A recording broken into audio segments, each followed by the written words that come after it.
Hello and welcome to the Lifework test demo. I'm just going to walk through quickly from the very beginning what to expect. And with my profile, I have already been working on this for a while, so there's going to be a bit more robust look and feel to it than when you first start out, but I want to show you what's possible. So we're just going to start off. There is some good information on here, but if you just go to the login page, log in and sign up, you will need to sign up for an account. I recommend using LinkedIn. It's the easiest if you have a LinkedIn account. If not, you can still sign up the traditional way. But signing in with a LinkedIn account makes it easy. It will just take you to this place where you put in your uh, password and then you sign in, and it will not sign you into LinkedIn, but it will establish a link to your account. And what you'll see is a dashboard. Your dashboard will be empty at first, but what I've got here is a collection of different things that I've uploaded to kind of look at my skills. And I actually have 4 pages of skills here that you can see. I'm just going to click through a few of them. And as I get further to the right, there are fewer and fewer skills where it says I'm a novice. We'll get into that later, but I just want you to see what to expect. And what you'll see also in the dashboard is a series of jobs. And if I've applied for jobs, it'll show up down here. Going to go ahead and just click first over into the professional section and show you, and going to go into each one of these to tell you what's there. Career opportunities are simply, we have some scraped jobs right now, and these are scraped daily. We only keep jobs for about 7 days. There's no rhyme or reason to it. We're just doing it to test more than anything right now. We do also have Lifework jobs. These are test jobs that we've created, and there's going to be a lot more during the actual beta test. And you can come in and you can save jobs to come back to later, and then they show up in your saved jobs. So if you're interested in them, you can quickly see. The next one is job matching. We're going to go into that in detail in a little bit. And then workplace preferences is where you would set up, and you can see I have several different workplace preferences set up for different kinds of roles that I'm interested in. This is the salary range, what I'm willing to work, 1099, part time, things like that. And each one of these has a way for you to kind of adapt it, and if you're willing to do different things. There's also a notes section down here. So for a project manager, I don't have any notes, but for my risk governance, I have a lot of notes. And these notes talked about the things that I would like to do in this role. And so it gives you some ways to kind of think about how you're looking at your job seeking. The profile, this is going to be as you start adding more resumes and more inputs. Military experience will be here as well. So I have 7 different resumes and things that I've uploaded. Now, in here aren't just resumes. 5 of them are resumes. This one is actually a review that I uploaded from one of my years when I was at Equifax. And so it's getting third-party data. So it's not just me talking about myself. It's somebody else that has written a review about me, my leader. And then here is a little bit of an exposition. Uh, I was a lieutenant 25 lots of years ago, 20 almost 30 years ago now. And so I don't have much of what I did as a lieutenant on my resume. So I went back and I created 2 pages of all the things that I did when I was a lieutenant at the 101st Airborne. And so was able to capture some things that had dropped off of my resumes as I moved through my career, because there were some valuable leadership and capabilities that I developed there. So as you can see here, as I click on each one, it will give me kind of the high points of what I have done out of that area. And so that was my most recent resume. But here is what it extracted from when I was a chemical officer at Fort Campbell. And so it pulled out all of this information. It summarized it. Like I said, I had 2 pages, and it said these are the kinds of things that I did while I was at the 101st. And so just a brief example of how it's going to aggregate all of your different inputs into a variety of different things that the tool is going to use to help determine if you're capable for a role.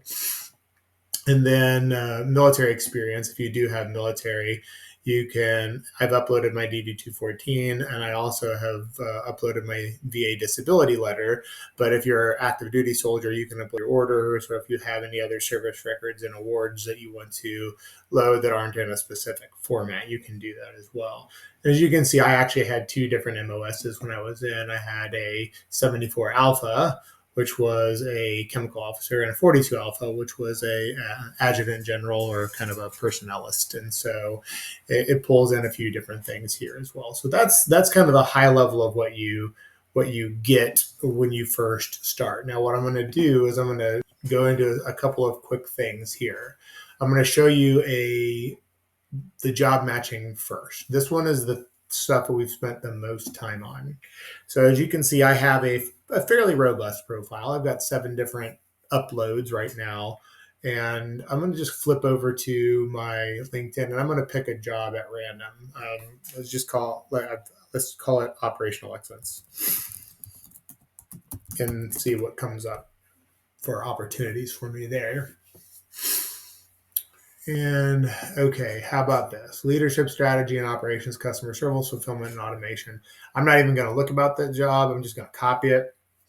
And okay, that's in Atlanta, Georgia. That's kind of good. That's where I'm based out of. So let me copy that and then just come in here and say paste description.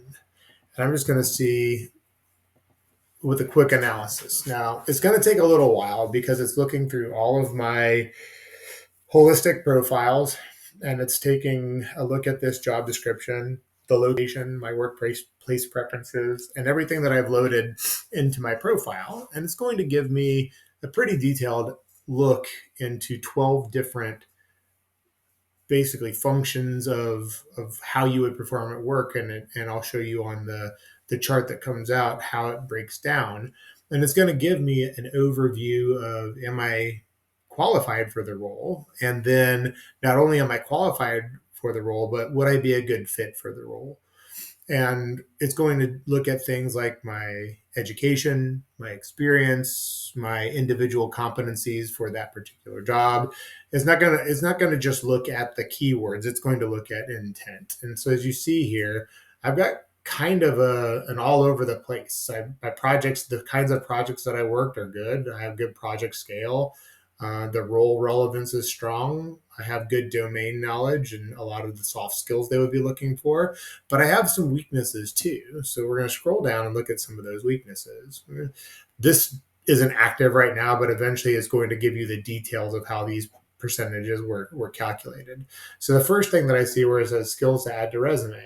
Hey, e-commerce management is something that is critical for this role. And I don't really have anything in here about my e-commerce management, even though I was in Amazon.com, I was in a warehouse, right? So if it wants me to be more explicit about that information, it tells me that I should be looking at consumer services and operational efficiency as described in the job description. All right, cool.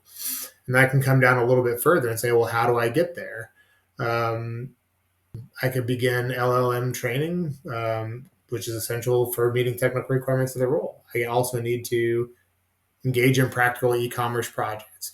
And so I need to go find opportunities in my current role or seek out other roles that maybe give me a little bit more opportunities to compete with those kinds of skills.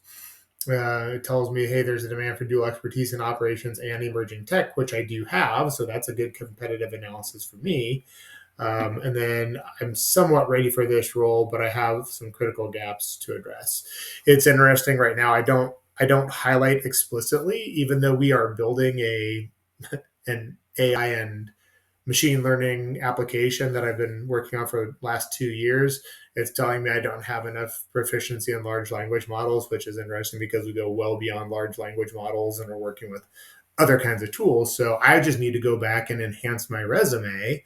And once I have enhanced the resume and been more explicit about what we're doing and how large language models are a part of what we do, but we go far beyond that, that would no longer be a weakness, but probably a strength. And so those are the kinds of things that we hope people will identify as they go through this and realize that they may or may not be a good role for that, but it's going to tell them what to look for. So let me go pick another one. Let's go see if strategy and operations lead is something that I might be good at. And we'll just do another one really quickly. And I'm just going to copy this. And then I'm going to go back to my paste description. And I'm going to paste that new role in. And I'm going to analyze that one.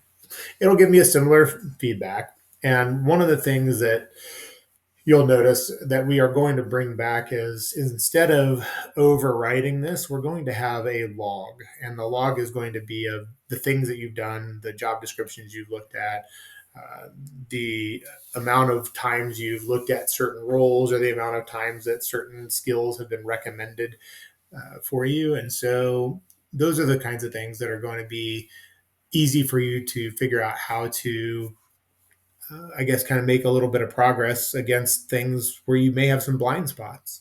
And if you're not interested in those things, but they keep on being a requirement, then it may be an opportunity for you to say, hey, let's maybe look at a different set of transferable skills that I have and go into a different industry, one where these aren't a requirement. Let's say I didn't have an interest in large language models and that was going to be a continuing thing for some of the jobs I was looking at, then I would know that I wouldn't have to do that anymore.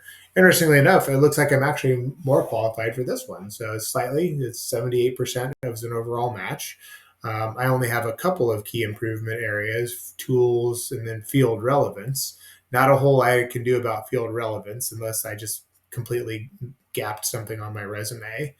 Um, Advanced data analysis, I have done some of that. I just haven't focused it on my resume, so I could go back and enhance my or build a resume that talks specifically about my data and analytics skills.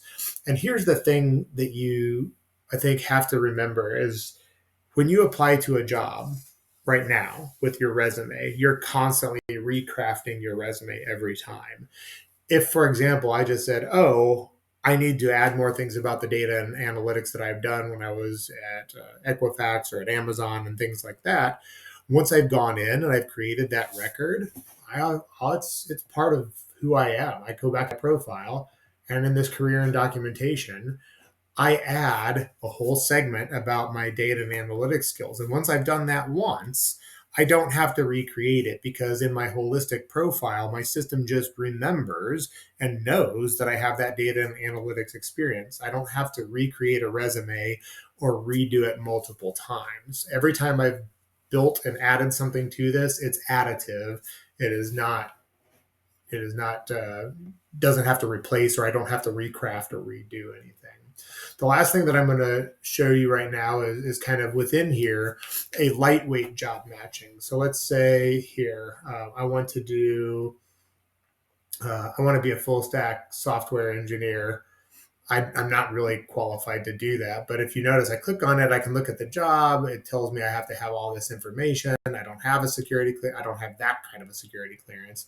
And so I shouldn't be a very good match for this, but I'm going to click match now anyway.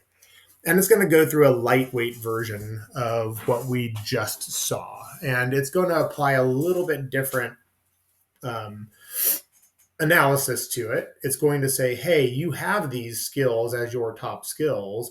Let me compare your top skills against what this job is asking for to see if your top skills and these top skills are in alignment. And it will show that I do have some skills. I'm a 68% match. I'm not a great match for that. But because I have my background in risk and compliance, because I've had GRC and because I have transformational and operational experience and process governance, there's a lot of these skills that translate into value added. Now, it does tell me down here as I get into it that I'm a fair match, but I need to consider highlighting any more relevant skills. And so that would maybe give me an opportunity to save this job and come back and look at it later. And so now I can see I'd saved the job earlier, and it'll show that I have this both of these tests now are things that I can look at in my saved jobs, and I can see if it's something that I'd be interested in doing later. So that's a big portion of what we have right now. What's coming is kind of a reimagined dashboard. While your look at your skills is going to be still a function of this, one of the things that we're going to actually do is start putting your progress on here. The goal here is self-improvement. And so if you said, hey, I need to go get this kind of a certification and I need to go seek out and volunteer at these kinds of organizations in order to give myself the experience I need in order to better position me for the jobs that I've been looking for, there's going to be a progress meter on here. It's going to also include things like recommendation letters. So if you can get a recommendation letter from people you've worked for, if you can use your endorsements and recommendations from LinkedIn to help bolster and demonstrate that you've worked successfully in different scenarios with different people.